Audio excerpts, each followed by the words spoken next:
Hello दोस्तों, नमस्ते, नमस्कार, प्रणाम। दोस्तों, आज हम बात करेंगे गटरवुड मुल्लावुड में कम उम्र में ही ढेरों गंदगी फैलाने वाली आलिया भट्ट के बारे में। आलिया भट्ट क्या है, यह बताने में हम समय बर्बाद नहीं करेंगे, क्योंकि इस महान देश में Sakshi Malik, Mary com, PT Usha, Saina Nehwal कौन है शायद ही कोई जानता हो, पर cute hot Muslim girl Alia Bhatt को हर कोई जानता है।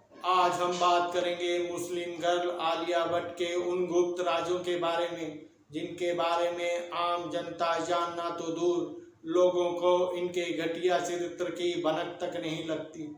तो बात करते हैं देश की महान हस्ती की, जो आवारा, नंग धड़ंग और बेधड़क है। आजकल यह टॉपिक बहुत चल रहा है और जो लोग आज़ादी मांग रहे हैं वह शायद यही है, पर मांग क्यों रहे हैं? शायद वे कहना चाहते हैं कि हम जो भी गलत काम करें तुम उसे सही बोलो, गलत को गलत मत कहो। अशरफ अली की छोटी बेटी आलिया भट्ट का पहला बॉयफ्रेंड बना था 6ठी क्लास में, जिसका नाम था रमेश दुबे। यानी पहला ही लव जिहाद एक पंडित लड़के के साथ किया था।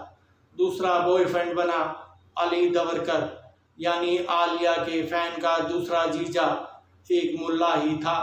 वैसे तो इसके बाद बॉयफ्रेंड की एक पूरी श्रृंखला है, पर जितना मैं जानता हूँ वह आपको बताता हूँ।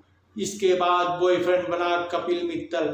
कपिल मित्तल एक बहुत बड़ा बिजनेसमैन था और आलिया भट्ट ने अपने बाप के कहने पर कपिल मित्तल को फंसाया था, ताकि फिल्मों में फाइनेंस करने की ज़रूरत पड़ने पर कपिल मित्तल से फाइनेंस कराया जा सके।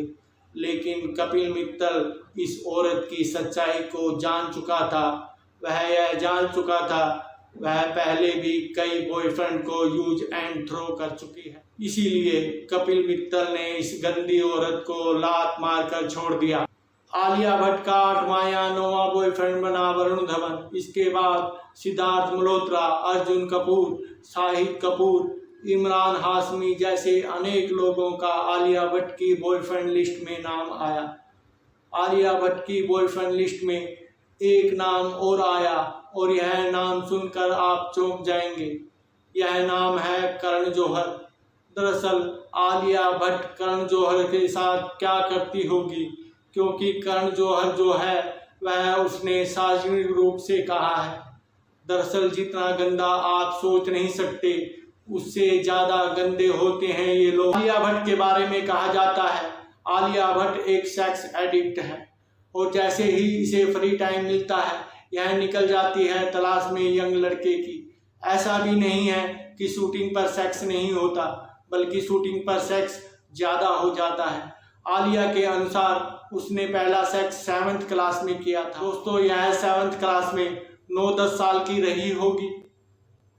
आलिया की एक खास बात और है, यह कितनी भी दूर क्यों ना हो और किसी बॉयफ्रेंड से इसने ब्रेकअप ही क्यों न कर लिया हो, यह उससे अपने संबंध नहीं तोड़ती, बल्कि उससे अपने शारीरिक संबंध बनाए रखती है।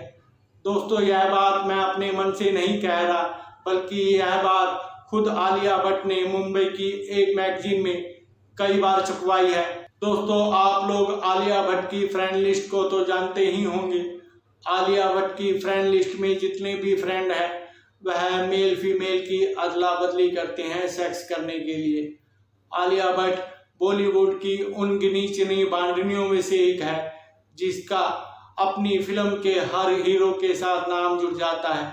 इसके अलावा आलिया भट्ट एक काम और भी करती है, वह सिंगल लोगों की सेटिंग कराती है और इसके लिए बाकायदा वह चार्ज भी लेती है। वह सेटिंग कराने के लिए 2 शर्त रखती है, या तो वह उसे पैसे दे या फिर उसके साथ सेक्स करे। और जब वह सेक्स करने के लिए राजी हो जाता है तो आलिया भट्ट उसकी सेटिंग करा देती है।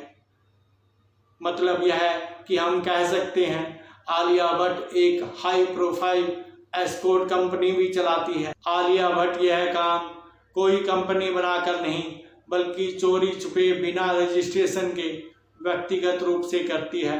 आलिया भट्ट, महेश भट्ट, परिवर्तित नाम अशरफ अली और मुस्लिम महिला सोनी राजदान की बेटी नहीं बल्कि पूजा भट्ट और अशरफ अली की बेटी है। यह बात बॉलीवुड के बाहर ही नहीं बल्कि बॉलीवुड के अंदर भी लोग गुप्त रूप से जानते हैं।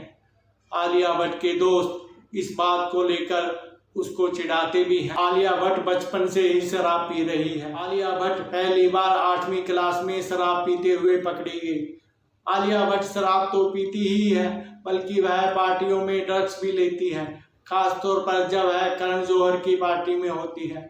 आलिया भट्ट के बारे में बॉलीवुड में यह अफवाह भी है कि वह बड़े बिजनेसमैनों के साथ रात गुजारने के लिए अपनी एक फिल्म के अमाउंट से इतना चार्ज लेती है और बदले में उनकी रातें रंगीन करती है। 2 दिन पहले रणबीर कपूर और आलिया भट्ट की शादी हुई है, जिसके बारे में सोशल मीडिया पर लोग कह रहे हैं कि एक उम्र के बाद लाइसेंस तो लेना ही पड़ता है ताकि गाड़ी स्मूथली चलती रहे। दोस्तों, यह सब जानकारी हमने social media platform Twitter, Facebook, Instagram आदि सोशल मीडिया प्लेटफॉर्म से इकट्ठा की है। इन बातों में कितनी सच्चाई है या कौन सी बात सच हो सकती है, इसके बारे में हमें कमेंट्स करके ज़रूर बताइए और इनके सफ़ेद चेहरों के पीछे छुपे चरित्र को पहचानना सीखो।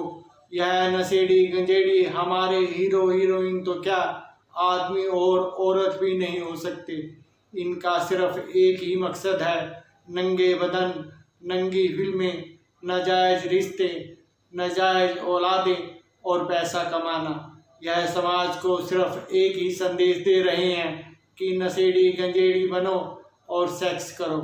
यह पैसों के लिए किसी भी धर्म और मजहब में शामिल हो जाते हैं।